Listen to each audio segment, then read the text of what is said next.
Boa noite, amados e queridos irmãos, graças e paz de nosso Senhor Jesus Cristo. Espero que todos tenham tido um excelente domingo de Páscoa, apesar do nosso domingo atípico, mas nada vai nos impedir de louvar, adorar e glorificar o nosso Senhor Jesus Cristo, porque Ele ressuscitou, porque Ele vive e podemos crer no amanhã, é um privilégio maravilhoso. E toda Páscoa é a mesma coisa, filas enormes para se comprar ovos de chocolate. E em dias normais já é um absurdo o alto preço que eles pedem nesses itens. E também eu acho um absurdo a grande atração das pessoas por esses itens.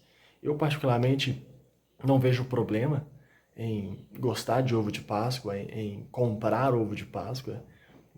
Eu até acho gostoso, eu gosto de chocolate e acho gostoso um chocolate em formato de casca, que ele é mais fininho, mais crocante. Mas o problema é o exagero que as pessoas dão a essas coisas. E em dias normais já assusta, né? Tanto o preço quanto o interesse exagerado das pessoas pelos ovos de Páscoa. E assusta mais ainda as filas que eu vi durante essa semana. Principalmente em meio ao perigo que a gente enfrenta. Esse perigo da doença, da pandemia e tudo mais. E é como se as pessoas estivessem dispostas a pegar o vírus e possivelmente morrer por causa de ovo de Páscoa. Isso não entra na minha cabeça. Irmãos, a gente precisa refletir sobre essas coisas, né? Obviamente, nós sabemos que não vale a pena morrer por ovo de chocolate, de forma alguma. Mas nós devemos ter bem certo em nossa mente e em nossos corações, de que vale a pena morrer pelo verdadeiro sentido da Páscoa. Vale a pena morrer pelo verdadeiro sentido da Páscoa. E vendo essas filas enormes para comprar, eu vi um vídeo de uma lojas americanas entupida de gente nesse último sábado para comprar ovo de chocolate. E eu achei particularmente um absurdo. E percebe como os nossos valores às vezes estão invertidos? Que como esse mundo é muito estranho, muito louco, e nós precisamos pensar e refletir nessas questões. Para a gente não ser igual ao mundo e sermos diferentes de acordo com o chamamento de nosso Senhor Jesus Cristo para conosco. E a passagem que eu queria refletir nessa noite, no culto, nessa mensagem, está em Romanos, capítulo 6, onde o apóstolo fala sobre a graça de Deus que nos torna livres do pecado, que nos tira da escravidão do pecado e nos coloca servos de nosso Senhor Jesus Cristo. Romanos capítulo 6, versos 4, 5 e 6. A passagem linda, maravilhosa, mas eu quis pegar apenas esses 3 versículos para a gente poder refletir um pouco sobre o privilégio da Páscoa através de nossas vidas. Como a gente sempre diz e frisa, não é uma data simplesmente para aquecer o comércio ou para lembrar de um ato religioso que aconteceu há muitos anos atrás e que todo ano a gente celebra. É muito mais do que isso. Foi um acontecimento que precisa mudar e transformar as nossas vidas. Romanos 6, 4 a 6 diz o seguinte: Fomos, pois, sepultados com ele na morte pelo batismo, para que, como Cristo foi ressuscitado dentre os mortos, pela glória do Pai, assim também andemos nós em novidade de vida. Porque se fomos unidos com ele na semelhança da sua morte, certamente o seremos também na semelhança da sua ressurreição. Sabendo isto, que foi crucificado com ele, o nosso velho homem, para que o corpo do pecado seja destruído e não sirvamos o pecado como escravos. Vamos orar mais uma vez. Senhor Deus, obrigado, Pai, pela graça e pela misericórdia do Senhor. Obrigado por esse domingo em que nós celebramos, ó Deus, a Tua ressurreição. O Senhor venceu a morte. O Senhor, ó Deus, teve todos os pecados do mundo derramados sobre Ti naquela cruz. O Senhor pagou o alto preço para que eu e os meus irmãos fôssemos salvos no Senhor. Ó Deus, que nós possamos entender e valorizar a grandeza e a preciosidade desse Teu gesto, desse Teu ato de amor. Muito obrigado, Senhor Deus. E ajude, Pai, com que essa mensagem transforme e continue transformando dia após dia as nossas vidas, Senhor. Que não seja uma data simplesmente anual e esquecida do resto do tempo, mas que seja, Deus, uma memória constante daquilo que o Senhor fez por nós, daquilo que o Senhor espera que façamos por Ti. Nos entregarmos ao Senhor e renascermos em Ti, ó Deus, novamente. Muito obrigado, Pai, por esse domingo. Obrigado, Senhor Deus, pelas lutas, pelas dificuldades, assim como as dores, a tortura e a morte. Lhe rendeu a ressurreição e a glória eterna para todo sempre. Que possamos ter ciência de que os sofrimentos, as dificuldades e tribulações que passamos nesta vida servirão para nos fazer crescer e nos assemelharmos a Ti, Senhor Jesus. Muito obrigado. Consagramos essa noite nossas vidas em Tuas mãos. Em Teu nome, Senhor Jesus, oramos e agradecemos. Obrigado e amém. Irmãos, eu vou analisar esses 3 versos junto com os irmãos nessa noite. Vamos ver alguns pontos importantes dentro desses 3 versículos. E ao final, na conclusão, a gente vai trazer algumas lições importantes para as nossas vidas. E analisando esse versículo 4, nós vemos o apóstolo Paulo traçando um paralelo entre a morte e a ressurreição de Cristo e o fato da nossa salvação em nosso Senhor Jesus. Lendo novamente o versículo 4, fomos, pois, sepultados com ele na morte pelo batismo, para que, como Cristo foi ressuscitado dentre os mortos pela glória do Pai, assim também andemos nós em novidade de vida. Essa é uma mensagem para os cristãos, para os crentes, os salvos em nosso Senhor Jesus Cristo.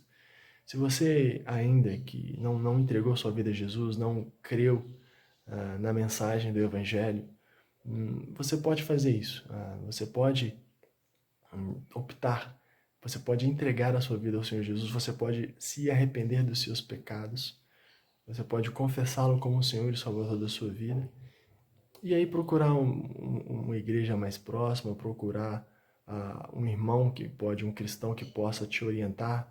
Nossa igreja está à disposição, caso você que está vendo esse vídeo e não frequente nenhuma igreja ainda, ou está frequentando e ainda não firmou, e selar esse compromisso pelas águas do batismo, que é um ato simbólico, como a gente vai ver mais à frente, que mostra que nós estamos dispostos a morrer para o mundo, para a nossa carne, para a nossa vontade pecaminosa e viver para o nosso Senhor Jesus Cristo. Mas essa passagem, Paulo está falando aos crentes. E ele está dizendo que aqueles que se entregaram para Jesus, que se arrependeram dos seus pecados, confessaram os seus pecados e entregaram as vidas ao Senhor Jesus Cristo e selaram esse compromisso com um ato simbólico batismal, eles foram sepultados com Cristo e ressuscitaram dentre os mortos para a glória do Pai como Ele.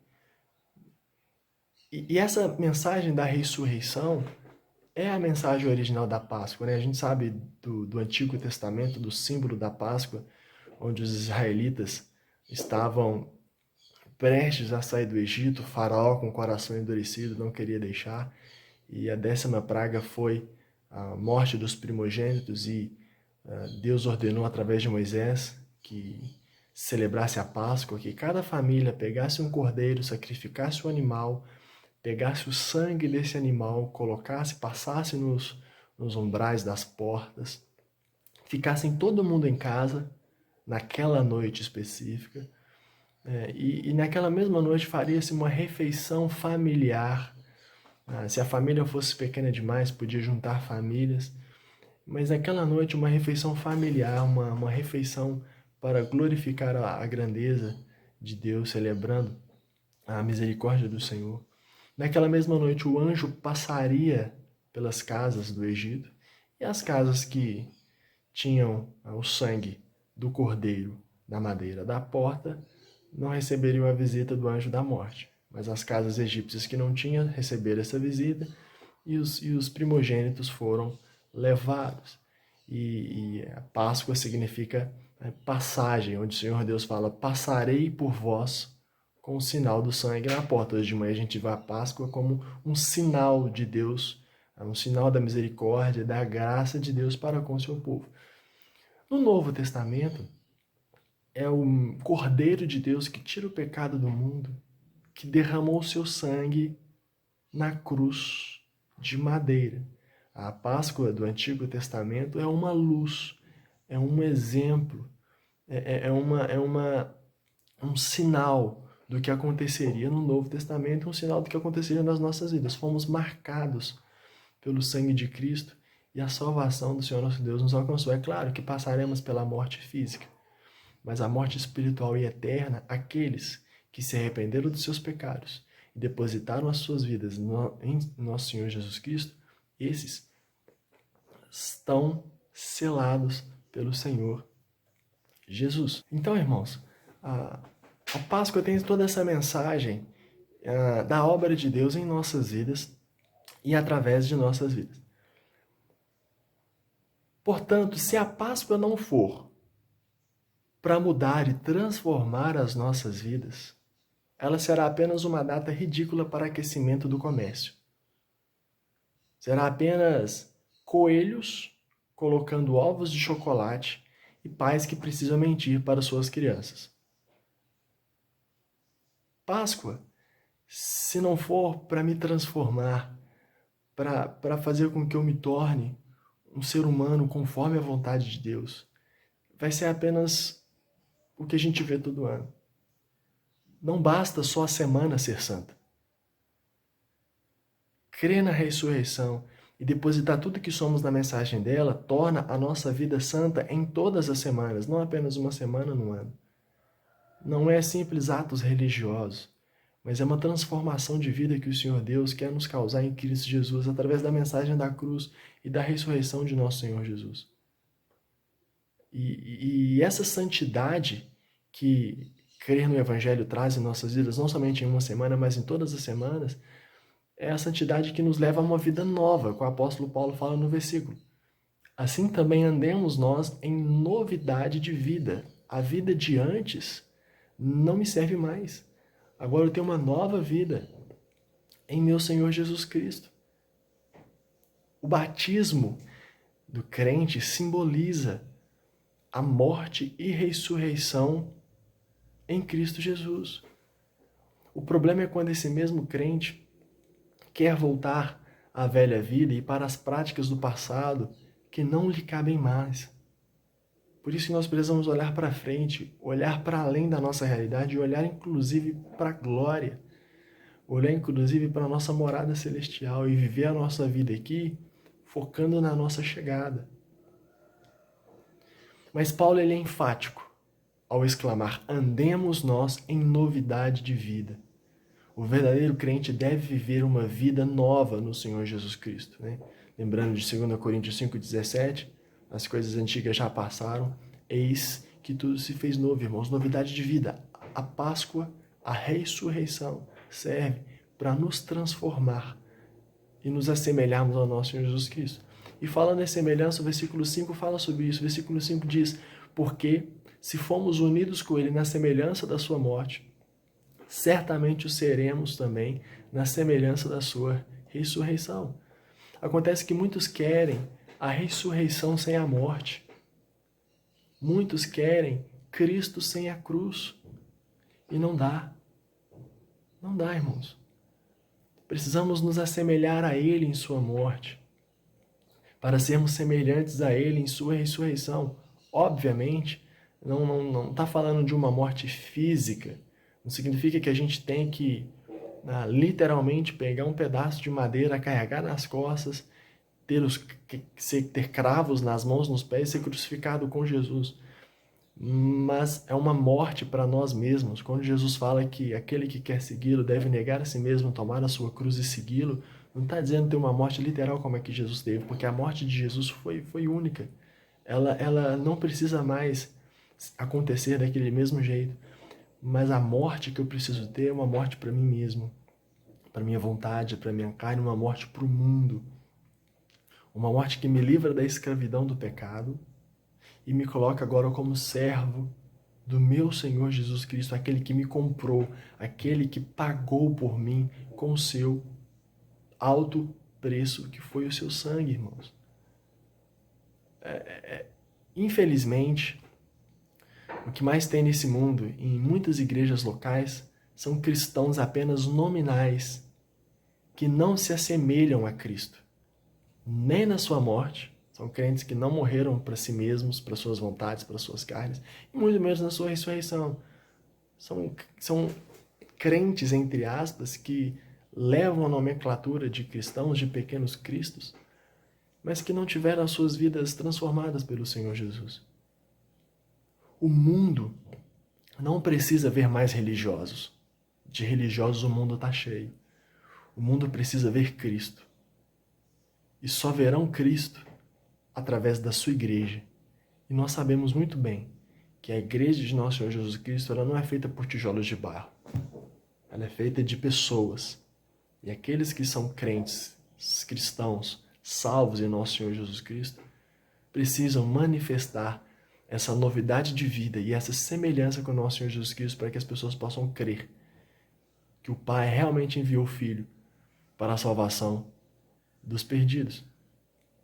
Eu sempre me pergunto como seria se Jesus caminhasse pelas igrejas brasileiras hoje em dia.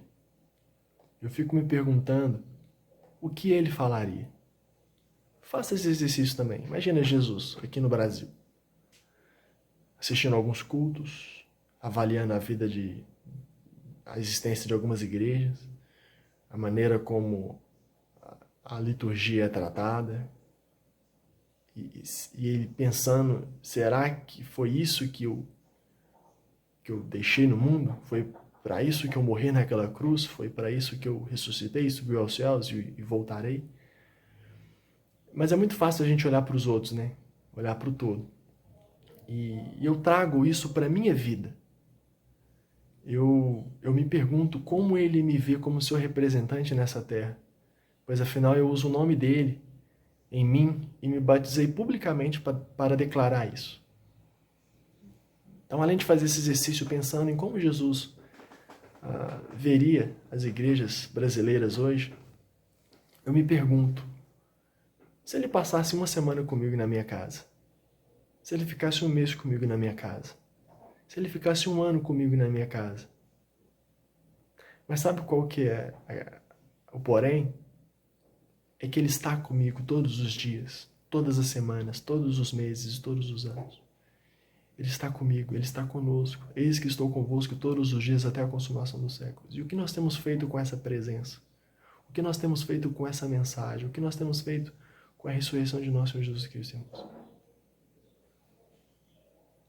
Sabe, eu me declaro cristão, mas só o ato de me declarar não é o bastante. Eu preciso me assemelhar a Ele, na sua morte e mais ainda agora, na sua ressurreição.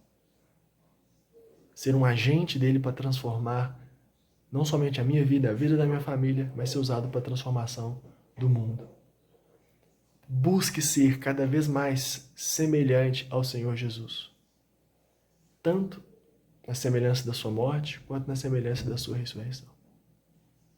E o versículo 6, Paulo conclui, pelo menos para a nossa reflexão dessa noite, sabendo isto, que foi crucificado com ele o nosso velho homem, para que o corpo do pecado seja destruído e não sirvamos o pecado como escravos. Ele começa esse versículo dizendo, sabendo isso. E será que nós sabemos? Será que você sabe isto? Sabe o quê? Que seu velho homem ou mulher, né, a linguagem inclusiva aqui, foi crucificado ou crucificada com Cristo. E é isso que ele está dizendo. Saibam isso, que foi crucificado com ele o vosso velho homem. Por isso que é a sua mensagem para os verdadeiros crentes, aqueles que verdadeiramente se arrependeram de seus pecados, creram na mensagem do Evangelho e depositaram suas vidas em Jesus Cristo. E aí essas pessoas que fizeram isso, elas sim crucificaram o velho homem com Jesus. Irmãos, ou somos escravos do pecado, ou somos escravos de Jesus Cristo. É claro que, mesmo com o velho homem sendo crucificado, né, na cruz, como Paulo fala nesse versículo 6, é claro que ele sempre, nessa vida, tentará tomar o lugar dele de volta, né? Esse lugar que agora pertence ao Senhor Jesus. Mas nós não podemos deixar isso acontecer.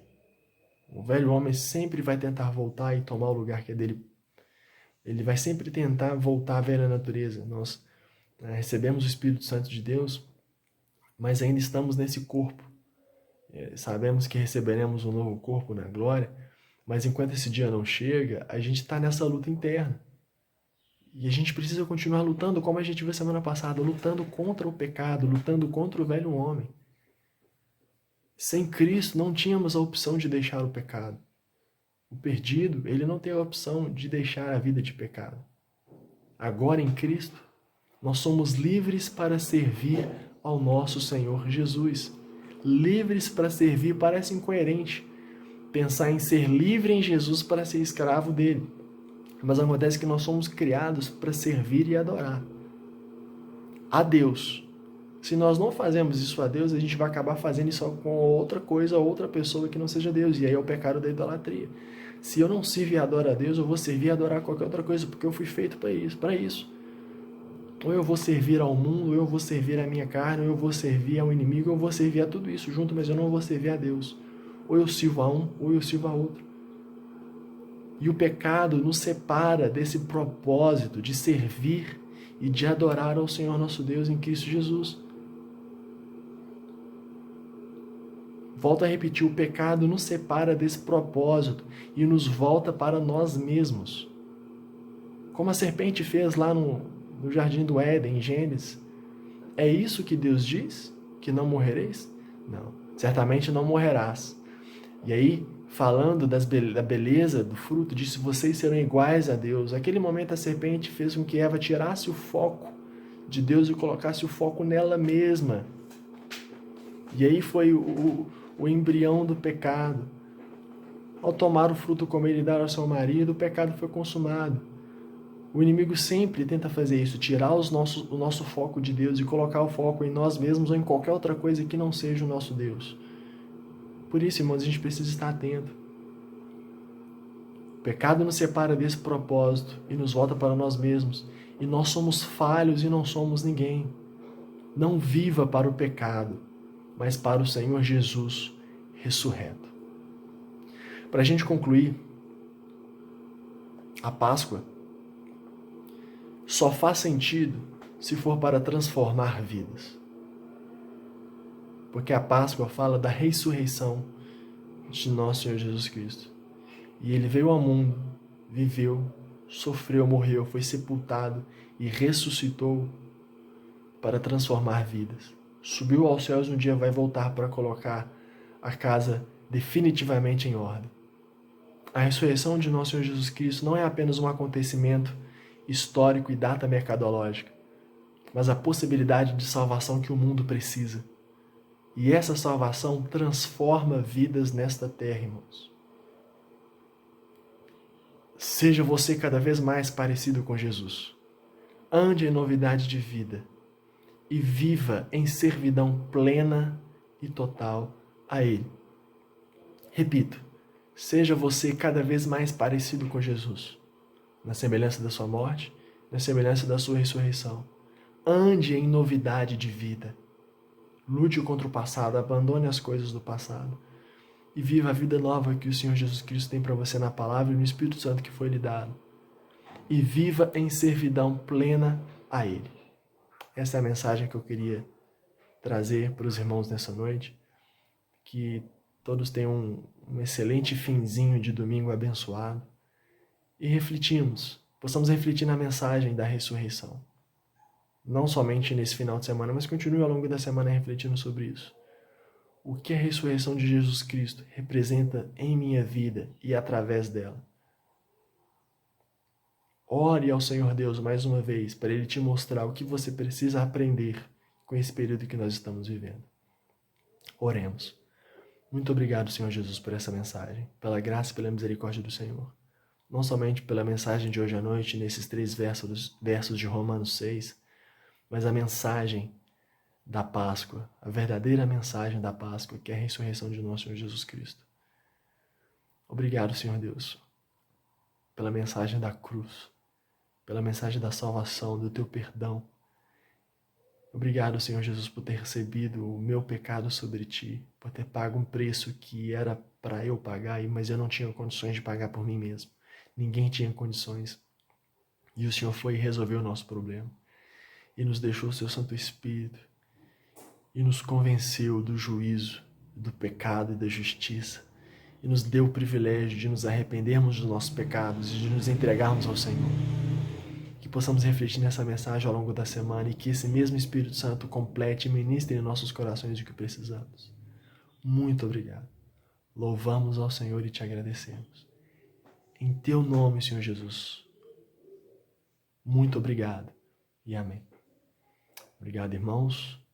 Tenham todos uma excelente noite e uma ótima semana na graça de nosso Senhor Jesus Cristo.